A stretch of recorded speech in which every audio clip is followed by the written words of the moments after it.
ka. Kalma na kayo sunod. Kalma na kayo kani ha.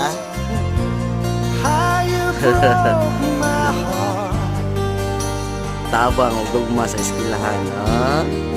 At least matagay internet nila ba? At least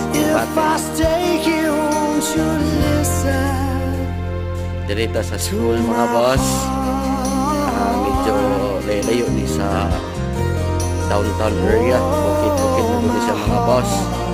Munang medyo hinay yun ang data dire.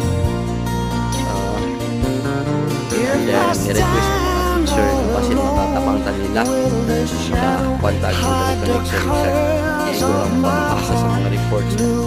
Tama sila yung mga reports na kailangan nila ipasa sa ilang sa DepEd na